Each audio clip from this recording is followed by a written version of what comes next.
everyone, welcome back to my channel. Thank you so much for watching this today.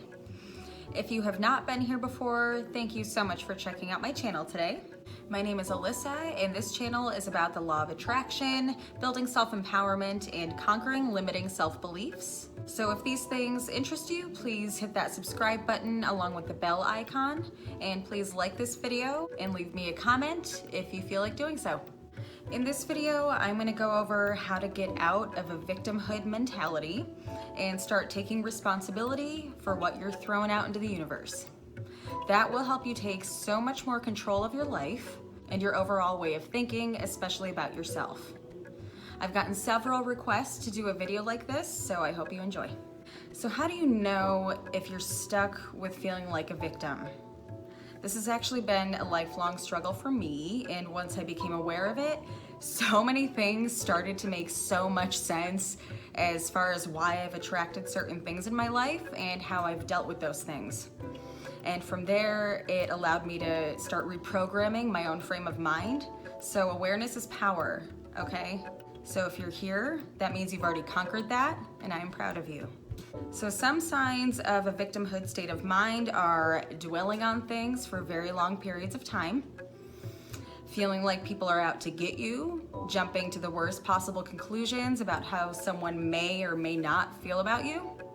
You may be your own worst critic, constantly reminding yourself of how much you suck at something.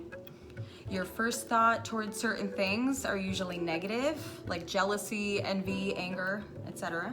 And some people just straight up blame and point the finger constantly instead of taking responsibility for their lives and decisions. And the number one thing that I've noticed that I've always done is ask the wrong questions.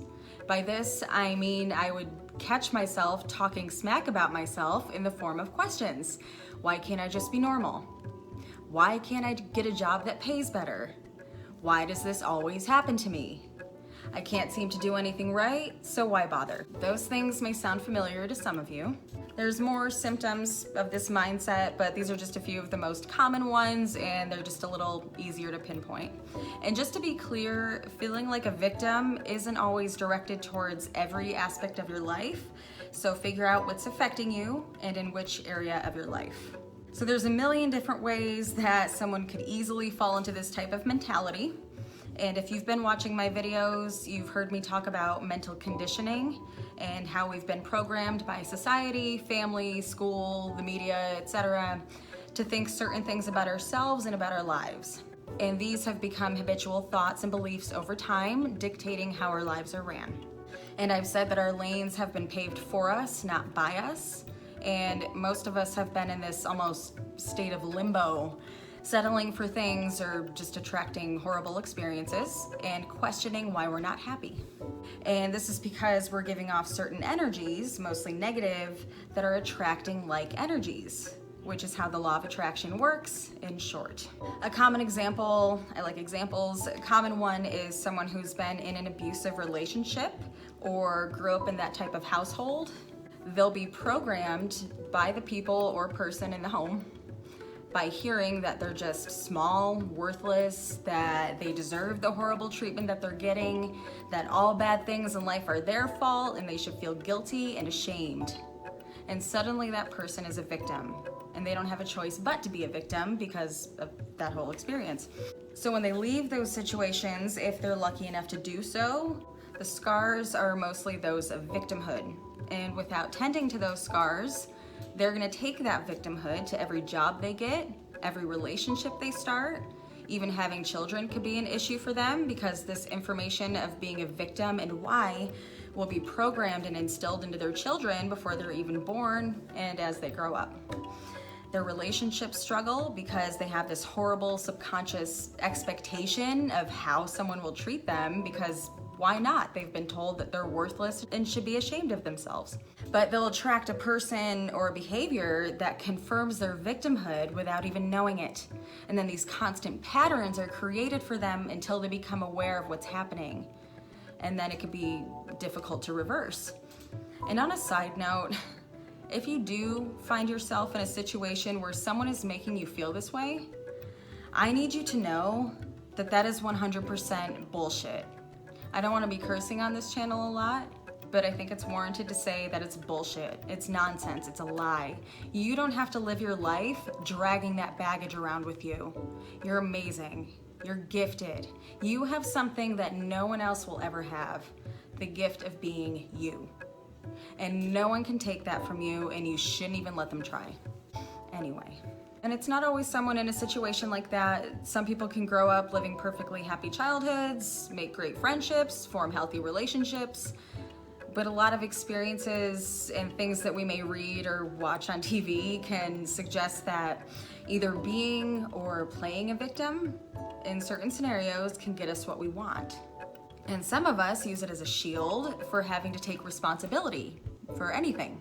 Some will blame other people for things that aren't working for them because it's so much easier, and it feels good to get sympathy from other people.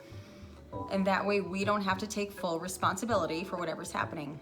But that's also reassuring that we can't help ourselves or take control of our lives.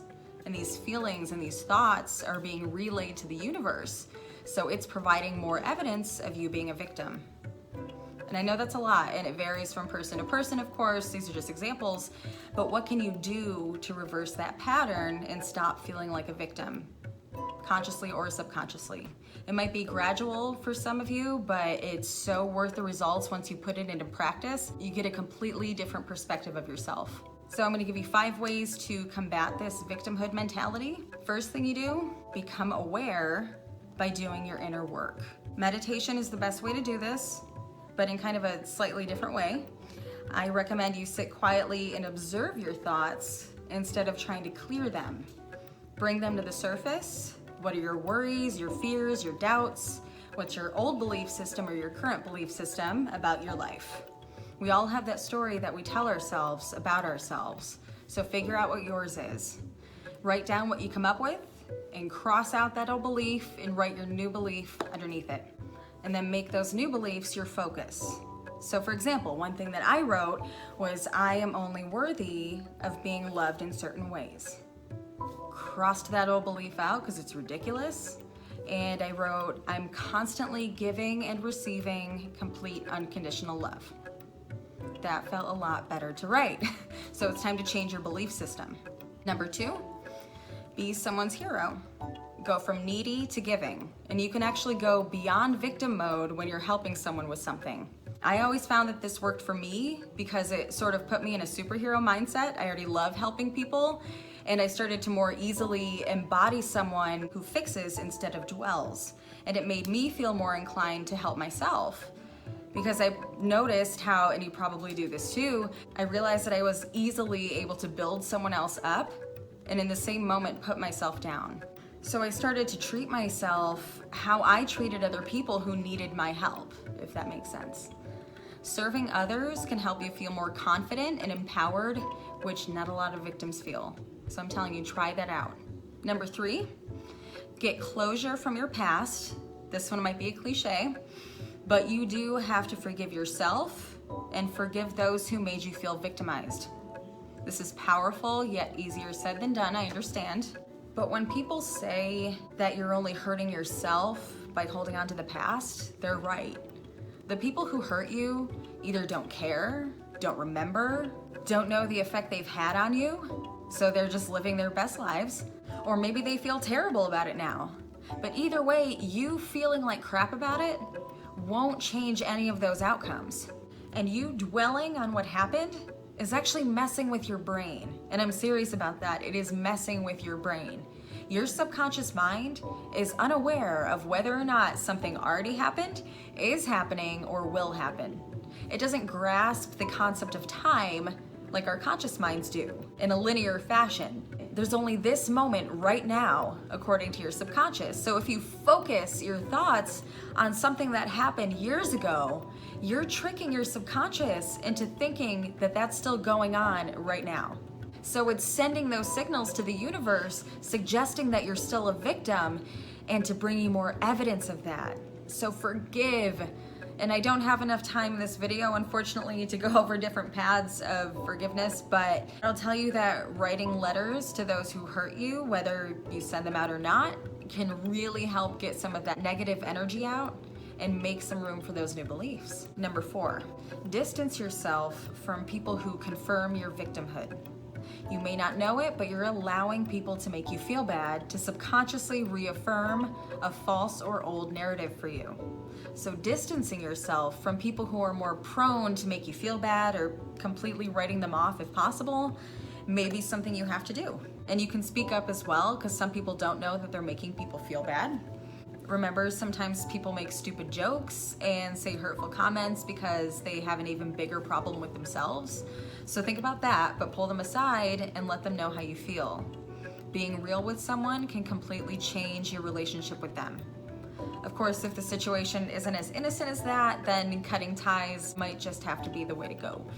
But just at least start distancing. Number 5, stop blaming and start reflecting.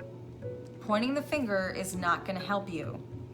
It's worked before for specific scenarios, maybe, but ultimately it's harming you. Yes, you've been done wrong. Yes, you have all this negative conditioning, but it's our responsibility to move past certain things and control our lives for the better. Take responsibility for the emotions that you let guide your life and say, yes, this happened, it sucked, I learned, now I move on. Enter a level of acceptance with the past. Accept how it shaped you into this person who can take these lessons in life and thrive through them. So that's all I have for you guys on that topic today.